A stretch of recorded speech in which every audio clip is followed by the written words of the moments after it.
This isn't a situation that resolves itself overnight. Very quickly, what the Gulf carriers could do is they could take pricing action. We're certainly disrupted for getting on with as best of a life as we possibly can and making trade flow economically and safely. There's always a slight lull before the storm. We'll see which way it goes. This crisis, it's a reality today, and on a supply side, it's very, very real.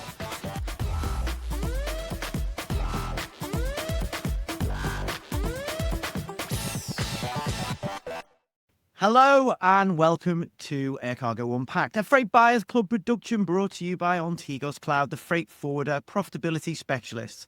I'm Mike King, and with me as always is Neel Shah.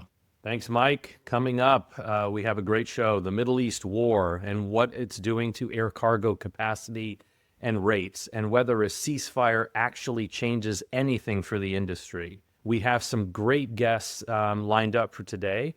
First up, we'll have Bachi Spiga from DHL Express Middle East, followed by Neel Wilson and Peyton Burnett from the TAC Index on the rates picture, and later industry legend Ram Menen, who spent nearly 28 years building Emirates SkyCargo, on what recovery from here actually looks like, plus a freighter conversion story from the capacity front. Fun show today, Mike. Yeah, I'm looking forward to it. Let's get into it.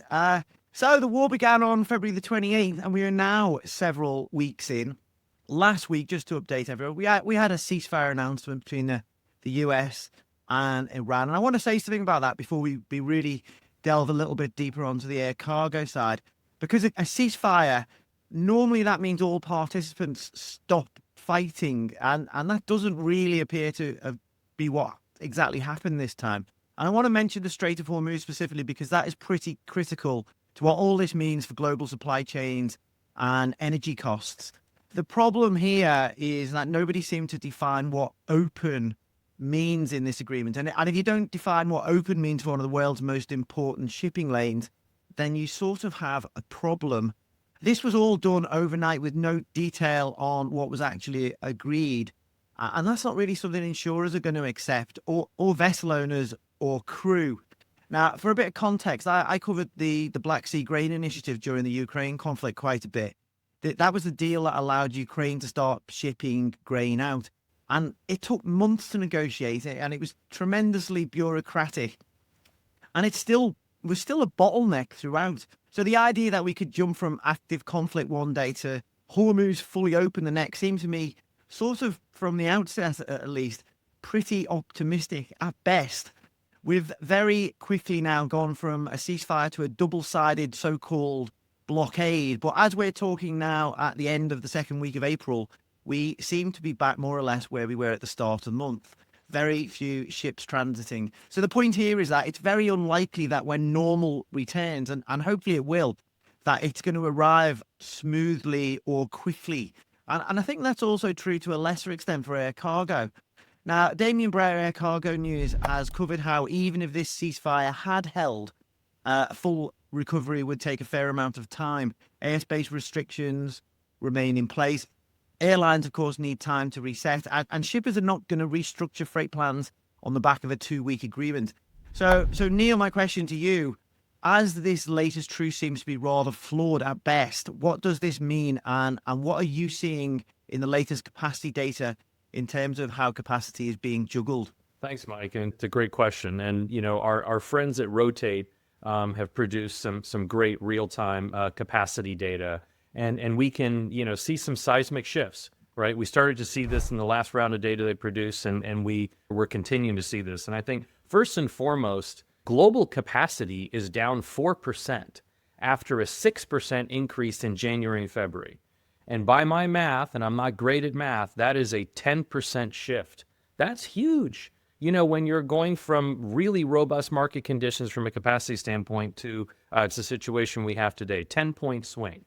But it's actually quite uneven, right, in terms of how this is playing out. And so what we see, obviously, is carriers desperately trying to bypass the Middle East. So we see direct capacity from Asia to Europe, for example, up 28%, return capacity from Europe to Asia up 24%, and basically every other trade lane down in the red. by varying degrees, right, between 18 and 20%.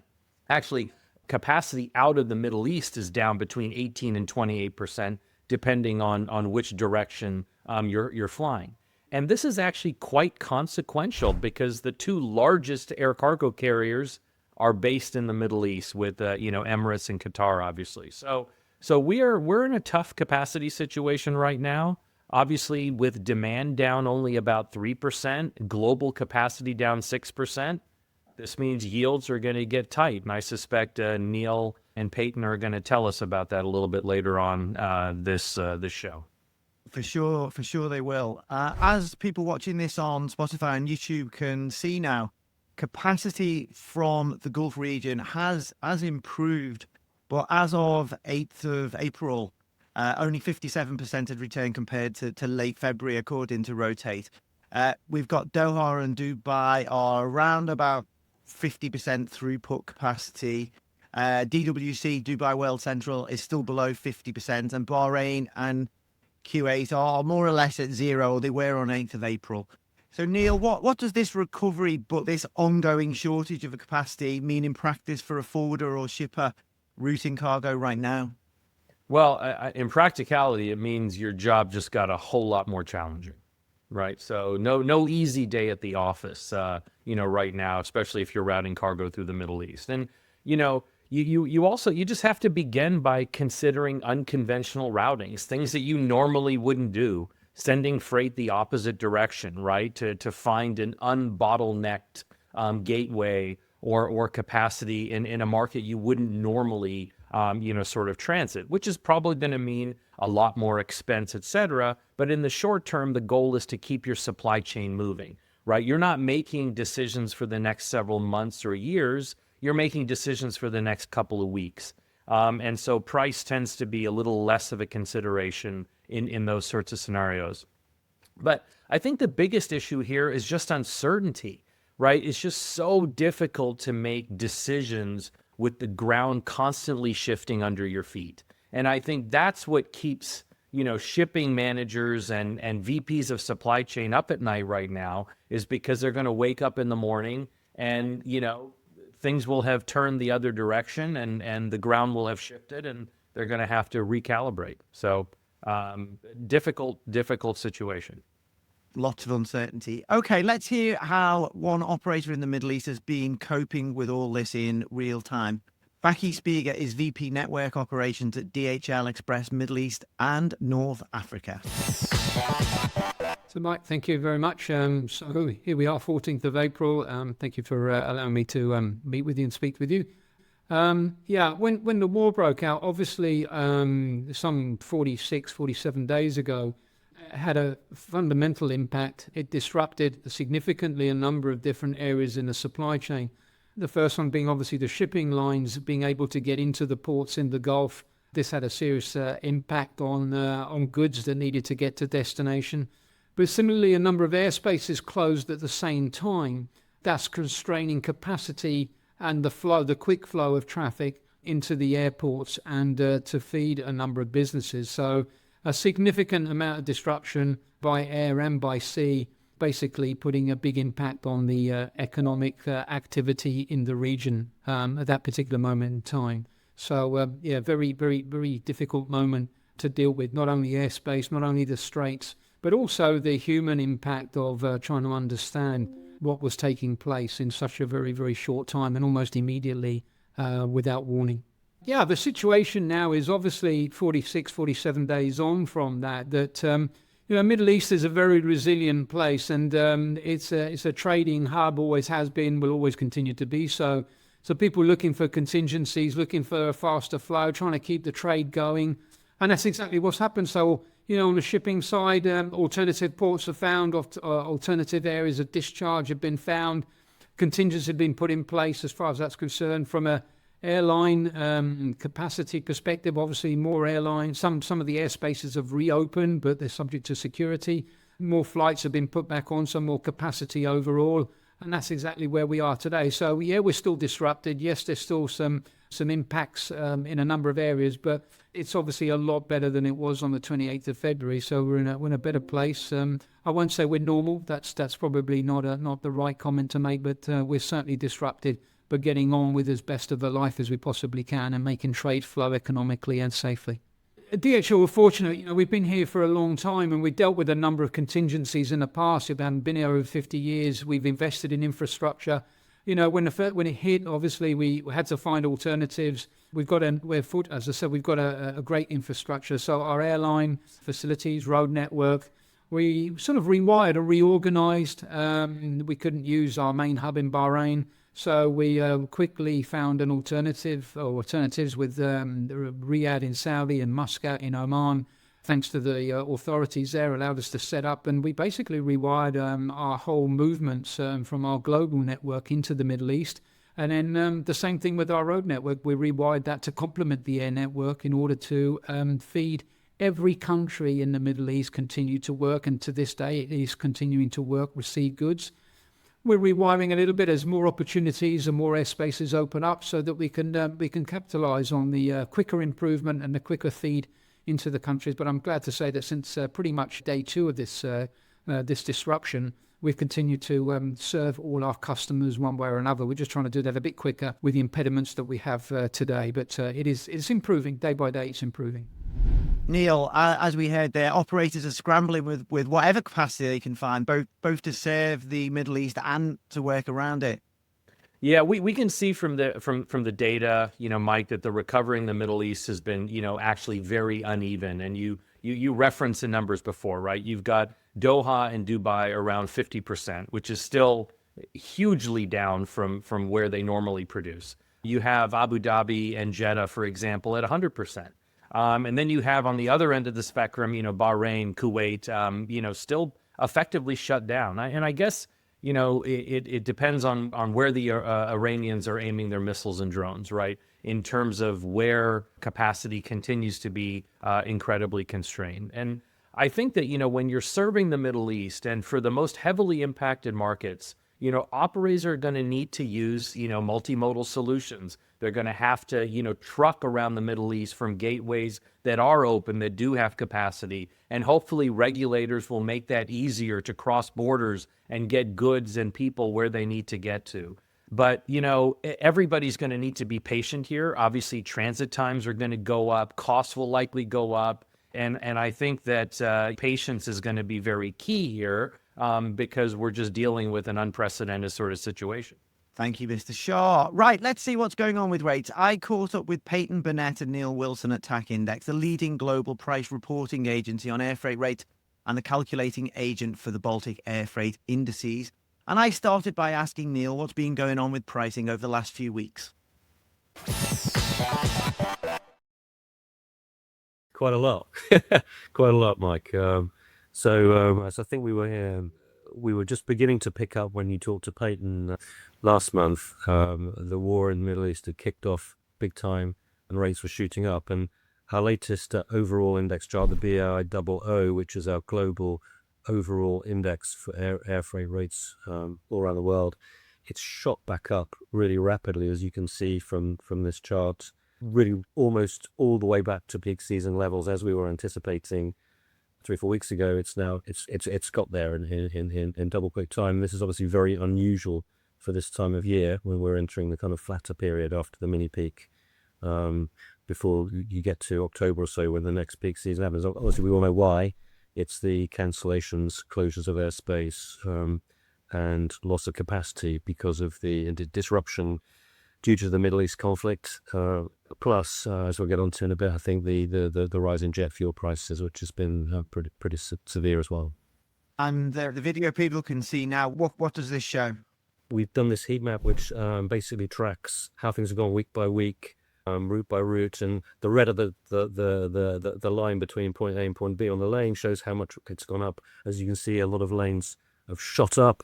The one that's up the very most, perhaps unsurprisingly, is Europe UAE, which is to do with the fact that there's a loss of capacity on that lane, so there's a lot less planes flying, and to move things is costing a lot more. But lots of lanes are up more than that average, more than peak season levels. That's just the average. Peyton, if I can bring you in here, on the corridors most affected, South Asia, Southeast Asia into the Middle East and Europe, these are the lanes where Gulf carriers obviously hold the biggest share. Walk us through how the capacity displacement is showing up in the rate indices in some of those individual markets. Yeah, so like we discussed last time, a lot of the rates are essentially raiding out from the Middle East. We're seeing the outbound rates from India to Europe and India, USA, somewhat flatlining at the moment. And then as we move further afield towards Hong Kong, we're seeing the Europe's flattening out, but the transpac markets are still going up. So there's a bit of catch up there. And the same is happening with outbound Korea. Again, somewhat flatlining or going up a little bit to Europe, but still a bigger push on transpac from Korea to the USA. But they've all seen big increases since the start of the war. We're talking flatlining more in the last week or two, are we? Flatlining flatlining towards the same as peak season at the end of last year.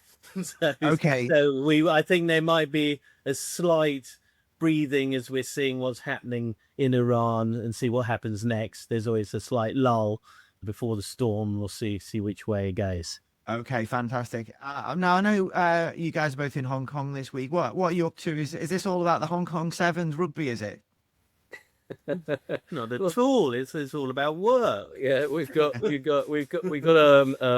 there's a little dinner we do every year. So now it's become a kind of annual thing where we gather together friends and contacts in the industry, some of our important clients. We have an eclectic user base of shippers, airlines, forwarders, and financial market players. It's an opportunity to bring them all together. We have this little dinner. It's a networking event, Chatham House rules.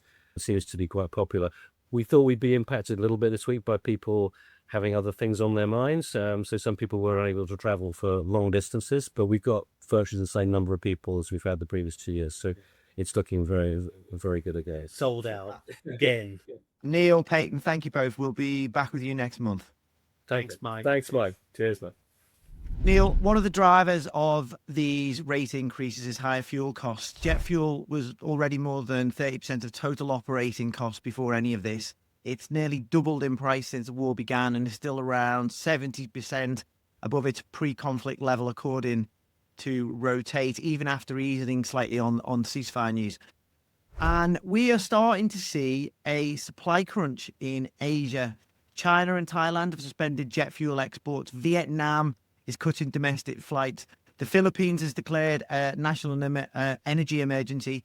For freighter operators on the lanes most exposed to this, particularly less fuel efficient aircraft, how concerning is all this for operators, for charterers, for their customers? Yeah, thanks, Mike, for the question. I mean, I'm going to take a minute here to respond because there's sort of multiple components to consider, when it comes to this question of jet fuel, and also just the impact that it's going to have, not only sort of in the next couple weeks, but over the course of the next several months, right? Because this isn't a situation that resolves itself overnight. Even if the conflict ends tomorrow and the strait opens up, the supply chains for crude have been disrupted for so long now that the implications are going to take weeks, if not months, to resolve, further downstream. But if you look at what you had mentioned, earlier, right, there are many countries in the world that don't have their own sovereign production of refined products, right? And you mentioned several of them, Vietnam, Hong Kong, New Zealand, Australia weren't at the top of your list, but these are countries that do not refine a lot of their own products that they consume. And so it doesn't matter what the price. If nobody is willing to export these refined products to them, they are going to run out of supply. And I think in many of these countries, they are getting dangerously close, to the line where there will be sort of severe impact. And in fact, when this crisis started, what was the first airline to structurally cut capacity that was not directly in the conflict zone? Air New Zealand. They cut 7% of their capacity. They were the first carrier to announce that. Now, several others have announced since then, but you think, oh, why these guys? Well, they knew they were going to have a problem coming up.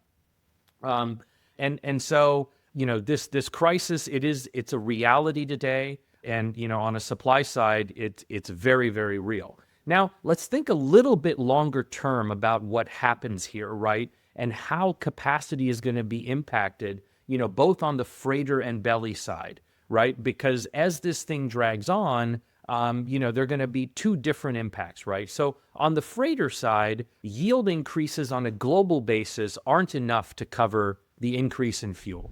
Fuel is up 100% plus, right, in many markets. And so yield growth has been relatively uneven. Carriers have put in fuel surcharges and all, but yields still haven't kept up to the extent they need to make some borderline flying or remain sort of even break even. It's become quite unprofitable, which is why you've seen capacity declines even in markets like US to Latin America. How is this impacted by the war? People will think, well, it's because, the input costs have gone up and all of a sudden, they can't operate 5 days a week to Montevideo from Miami, can only be 3 because that's the only way they can make their flying profitable. So you're inevitably going to continue to see more route trimming from the freighter operators as they get rid of unprofitable flying. On the passenger side, it's a slightly different story. And so if you think about the passenger carriers, they're not all built equally. They all pay the same for jet fuel maybe, but they're not all built equally. There are premium carriers which are much more insulated from this crisis because their passengers are less impacted by the price of gas or the price of food or other input costs. And because they rely much more heavily on premium traffic, their demand has held up very well. If you look at the stock prices of Delta and United, the two most premium U.S. carriers, they've barely been impacted by this crisis. And it's because their balance sheets and their P&Ls have remained intact. Delta even owns their own refinery, so they're slightly hedged from jet fuel. That's going to contribute $1 billion in profit to them this year alone, at least, because they're managing the crack spread between crude and jet. There are other carriers whose demand curves are much more elastic. They rely on leisure travel. These carriers are going to start to get really impacted as we get into the early summer and through the summer because their demand's going to evaporate. And so you're going to see a lot of route cuts as a result of that. And these are global. You can think Spirit and Frontier in the U.S., Air Asia or Scoot in Asia. You can think Ryanair and other carriers in Europe. They're the ones that are going to be more heavily impacted, over time. And I suspect we're going to lose a material amount of belly capacity as a result. So complex story, complex implications. There's various stories that have come out saying, oh, well, those that have hedged their future fuel costs are going to have a competitive advantage. They might need to cancel services. We discussed this off air a little. Can you explain why that won't really be a massive factor for most operators? Yeah, and hedges sort of fell out of favor, over the past few years as fuel stabilized, right? So many carriers don't even have hedges in place today. None of the U.S. carriers, for example, have any material hedged position. I did mention Delta owning a refinery, which they've owned now for 12 years. That is a natural hedge against the crack spread, right, which is now yielding significant benefit to Delta on the tune of about 25 to 30 cents a gallon. But there are carriers around the world who are hedged 15, 20, 30%, and they will now benefit from that hedge. But I think there's not a single carrier that's immune to what's going on. It's not like they've got 100% hedge in place and all of a sudden they're still paying $2 a gallon for jet fuel. Thank you, Neil. One more story before we hear what this all means to the long-term viability of Gulf hubs from one of the men who helped build Dubai and Emirates into what it is now, Ram Menen. Mammoth Freighters has received FAA certification to convert Boeing 777-200 long-range passenger aircraft into dedicated cargo jets. First aircraft going to Qatar Airways. DHL has committed to 11. Ethiopian Airlines has 2 on order. It's a 116-ton payload, nearly 5,000 nautical miles range, 18% more fuel efficient than a 747-400. All good news for capacity, is it, Neil? Well, I mean, of course, getting the 777-200LR approved is good news for capacity. But honestly, Mike, it's going to be a drop in the bucket. I love the LR, by the way. I think it's a great airplane. It's got good payload. It's got super long range. But here's the problem. Only 55 to 60 of these airplanes were ever built. And so the feedstock is very limited. Several of them are still in passenger service. Mammoth does have, the bulk of the ones that are on the market. They've scooped those up. And so, they're going to get converted. But remember, I think it was January, we talked about the MD-11s, right? All of a sudden now the MD-11s are being grounded. Well, there's no talk about any of them coming back. And in fact, UPS has retired all of them. So you can think about this as just an offset, maybe even for the lost MD-11 capacity. It's a little bit more than that, but we're not going to get 60 airplanes this year. We might get 60 over the next 4 to 5 years, right? We'll get 5 or 6 or 7 this year, but it's going to take a while to convert all of these. But again, a great airplane. I'm excited for it. I'm looking forward to it. It's going to be expensive, but great to have it approved finally. So, Neel, this is not really even a short-term answer. It's a sticking plaster on these problems we have with backlogs of orders. Yeah, I think so overall, Mike. And conversions, freighter conversions are going to continue to be important. We know there's a huge backlog. The OEMs are only producing a certain amount of aircraft. All of the new aircraft are delayed by years, right? And all the early slots are, of course, all gone. So conversions are going to be an important part of the picture going forward. But even the conversion costs are, the on-ramp costs for converted aircraft are now very high, between $60 and $90 million for the 777-200 LR versus the 777-300. So we're looking at a pretty hefty on-ramp cost. So the financial, I think, modeling isn't as clear-cut as it used to be. So, we'll see, but conversions are clearly going to play a role going forward, big role. Thank you, Neel. We'll just take a short break and then we'll be back with Air Cargo legend Ram Menen to hear all about how Middle East air cargo hubs can rebuild from this seismic shock to the region. Boost your EBIT by 10% in just a few months? Sounds like another empty promise, doesn't it? Maybe we'll tell you it's magic. A sprinkle of fairy dust and poof, your profits soar. But here's the deal, no fairy dust, just proven results. We've slashed late billing by 80%, recovered millions in missed revenues and cut cash cycles by 5 days for some of the world's biggest forwarders. Real numbers, real impact, real fast. If you're ready to find out how we do it, visit www.ontegos.cloud. Welcome back. We just saw that Dubai is sitting at 54% of its normal cargo throughput at the moment. That tells you something about what has happened to a hub that our next guest spent nearly 28 years building. Ram Menen joined Emirates in 1985 and served as de facto head of cargo until 2013. He helped build Emirates SkyCargo from the ground up and was central to making Dubai one of the great air cargo hubs of the world. Ram, welcome to Air Cargo Unpacked. Thank you, Mike. Ram, the geographic advantage that made Dubai and these other regional hubs so powerful, being that midpoint between Asia, Europe, and the Americas, has become a vulnerability almost overnight. What's your take on what this jolt to the system means for the region and for those hubs that have been prospering? I mean, yeah, you can't get away from the geographical, the geocentric advantage. I mean, if you just open up the map, within 14 to 18 hours, you can get anywhere. So you can go anywhere to anywhere with one stop in Dubai. And the landmass that you have, that is what gives Dubai the advantage. It's not only east-west, it's got north-south. Don't forget Africa. The African continent is a huge continent, and lots of countries there are all landlocked. So they tend to depend on the air cargo and air transportation as a whole for their growth. So that proposition is probably the biggest plus factor. And it's not only Dubai. Any of the airports within that line there, you have starting from Muscat going right up to Istanbul. They all have the same kind of advantage.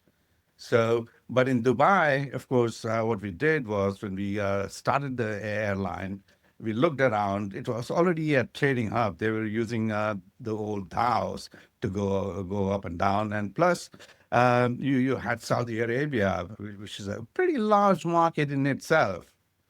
And so the Gulf was basically an import destination, basically, purely because, I mean, they had nothing growing there or being manufactured there. And that gradually changed. I mean, as we created this hub, it was the same thing for passengers. I mean, people were just transiting Dubai. It was just a fuel stop for a lot of the airlines which were already operating there. But when we went up there, when we started the airline, and we looked around us, I mean, we had probably the best beaches around in 6 hours flying anywhere. Plus, we had the Indian subcontinent, which was about 2.4 billion people at that time. I don't know what the numbers are right now. This is going back over 30, 35, 40 years back. So we started building on that. So it was just not the air cargo. At the same time, while we were building the air side of the business, Jebel Ali Port, though Dubai already had a very, very efficient port in Sheikh Rashid, but they then decided to build the Jebel Ali because as the ruler Sheikh Mohammed said, you build them big, they will come. And the last thing that you can do, and I always say this, if you open the floodgates, you better be ready to handle the water, because if you can't handle it, it'll destroy you. So everything that was happening in Dubai was in sync. It's not only the cargo side of it, it was also the passenger side of it and the trade. Basically, because it was an import-based market, there was plenty of capacity going out. And that sort of catalyzed the sea-air movement. So gradually you can see, I mean, basically it's sort of building up on that. And then Jebel Ali, instead of just having the port, created this huge free zone where initially people started stockholding. It was a distribution center for the Africans. And Dubai thrives on three principles: free skies, free trade, and free open skies. And underlying that was free movement of currency. So all the ingredients were there for us to build. So all we did was we layered the foundation, and together, the entire of Dubai working as Dubai Inc. And that's how we started building. And as Emirates started expanding, we were building in more and more capacity coming in. In fact, we were at that stage realized, and the success of Dubai is also the open skies, because on itself, Emirates could not handle the growth. It had to make sure that the others grew alongside Emirates. So again, when we were creating that hub, we were ensuring that there is enough capacity to grow. And that was the floodgates example, because we needed the water to be taken out. So we needed the flow to be taken out and the flow to be brought in too. So based on that, we layered it. And there was always, I think the first Gulf War was the one that really, truly taught us crisis management.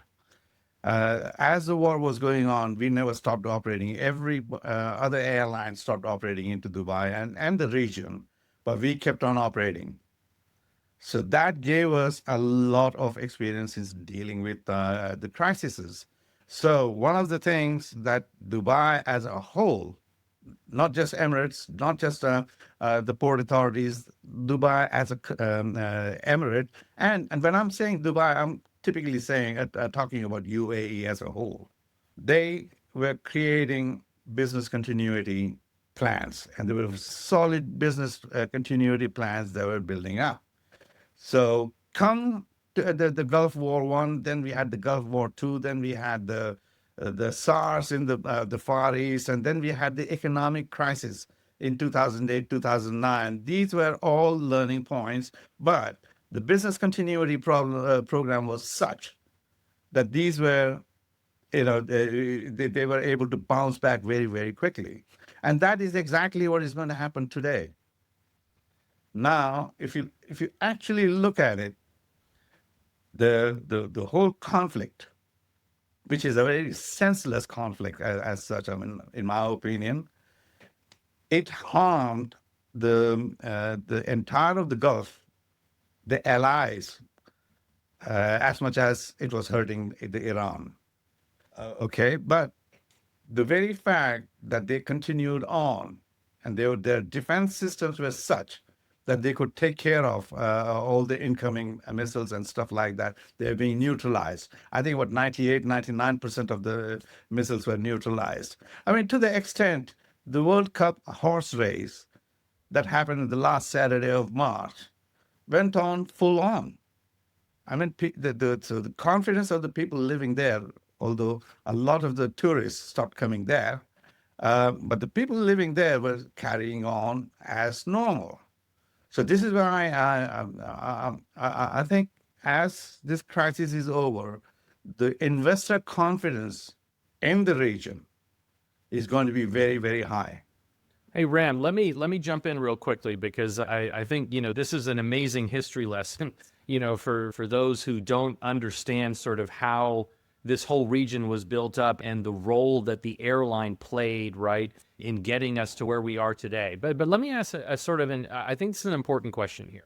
And I need to say before I ask it, it's great to have you on the show because I remember when I was a young executive at United, running that division, you really took me under your wing. You taught me so much, and we're going back where I'm dating myself. We're going back, 25 years, and it was really a pleasure. And thank you so much for everything you did for me over the years. But I'm very curious, okay, because let's just take Emirates and Qatar for example. They're not just airlines, right? They're the backbone of belly cargo capacity on some of the most important trade lanes, right? So just think about the belly piece of this. And we all know that 50% of cargo moves in the bellies of passenger airplanes on a global basis.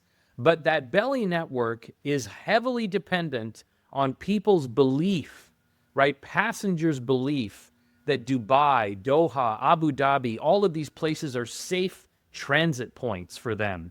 They can move through there with ease. They can visit Dubai if they feel like it on their way in or out. This perception of these Gulf countries as being insulated and ultra safe has been somewhat shattered by this war and given how the Iranians have responded. My question to you is that how long does it take after the shooting stops, right, for passengers to overcome what has been a very traumatic global situation? And what sort of impact does that have on belly capacity in particular? Leave freighters out of the equation for now. Yeah, I just want to bring in another dimension. It was just not the belly spaces. And when you're talking about belly spaces, you're generally talking about wide-bodied belly spaces. And on top of that, the advantage with the passenger frequencies, for example, Emirates and Qatar, they have this multiple frequencies going into west as well as the east. So, they were all freighters in disguise. When you look at the 777 passenger airplane, the Dash 300, they are freighters in disguise. So there was this tremendous amount of capacity that was coming in. And the reasons that freighters were added was there were feed imbalances. And that's why these freighters initially were added as supplemental capacity to passenger bellies. And then as they started going longer haul, it started networking your freighters.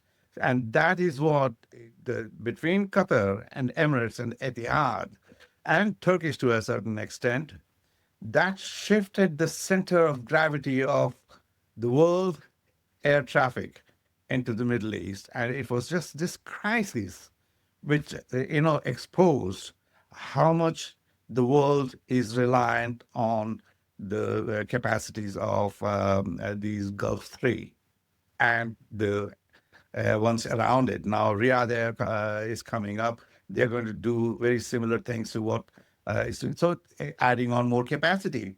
Okay, what's going to happen? Right now, a lot of the passengers have disappeared, but it's a matter of time. Because now, the very fact that during this crisis, the whole of the Gulf countries, they managed to weather the storm very nicely, creating saying that it's still a safe place to transit. And those who were stuck in the whole of the Gulf area, they were very well taken care of. The word of mouth in itself is going to be a huge publicity for the entities in the whole of the Gulf and Middle East. Now, what's going to happen? How long is it going to take? Memories are generally very short, as we have seen over the past crisis. This is not the first one, and this is not going to be the last one. Very quickly, what the Gulf carriers could do is they could take pricing action. That will start bringing the flow back. And the network that they have created, all these carriers have created, is so potent. I mean, you go from New Zealand to Santiago to Chile with one stop in Dubai. That's huge. The economies of scale that they have is allow them to operate at a lower cost. And that is passed on to the customer. I mean, they all these carriers, against all this myth that they are being subsidized, they're not. They are standing on their own feet. Why? Because they have the production, they have the inventory that they can use. Because at a certain stage, your cost starts going down as the volumes go up. But then again, you have to be careful, that you don't start getting the diseconomies of scale. But they are very, very good at managing the diseconomies of scale. Ram, are you saying the belly hold is all going to come back because if they have to, they'll use pricing as soon as this is over? Is that your point? They are all, on a limited basis, they never stopped. Even during this crisis, they were operating. And it was interesting that Emirates, apart from using the freighters, the dead time on the passenger airplanes, they were using the passenger airplanes as freighters. So they kept the capacity on. Okay, it was restricted, but capacity is still there. And as as they start operating normally, it will just come back. And the market is very fluid. You put the capacity, right capacity, and the power of the network that they have created is very, very strong pull. Yeah, I agree with you. Having worked for two big network carriers, the power of the network is very important. And I think that, I think overall you're quite bullish that the passengers are going to return, and we're going to get back to some sense of normalcy. The question is how long that takes, I guess, is a little bit anybody's guess. One comment you made there that I'll just touch on really quickly, and then I'm going to ask you a very quick question after that is, the idea of using pricing is great to attract passengers back to Dubai. In the face of $5 a gallon jet fuel, it's a pretty tricky equation. And like you said, these carriers now stand on their own 2 feet. They don't get subsidies, et cetera. And so that's just a tricky balance. And it looks like these carriers may need to invest heavily to get the passengers back. Now, let me ask you one quick response from you. I'm curious. You mentioned a lot of the other crises that you dealt with over the years: Gulf War I, Gulf War II, 9/11, SARS, et cetera, financial crisis. Where does this rank in terms of just give us an idea? Where does this rank in terms of everything else you've dealt with over your career when it comes to a crisis? I would put this as number 2. I think the biggest threat was the COVID, which completely brought down all the capacity around the world. Now I'm talking in the world context.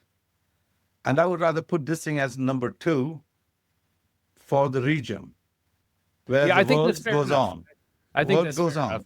Yeah. Yeah. No, I think you're right. And I appreciate that perspective, because if you also look how the markets have reacted, whether it's Wall Street or the European or the Asian markets have reacted, the response had been far more muted with this crisis than with COVID, which sort of destroyed trillions and trillions of value in companies around the world. So I would agree with you, and I appreciate that perspective. I do have one last question for you, and then I know Mike has a follow up.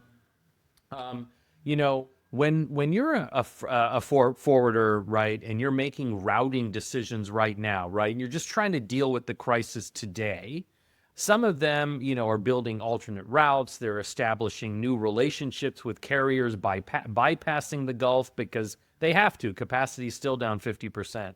At what point do you think forwarders potentially find a different solution, right, to their shipping needs and like, oh, I don't need to go through the Gulf anymore. I found another option for myself. I'm curious. I don't think you believe this is going to happen or have a long-term impact. I'm reading your mind a little bit, but I'm curious what you think about that. I think there will be an effect. Now, I'm going to separate out two. One is the ocean. One is the air side of it.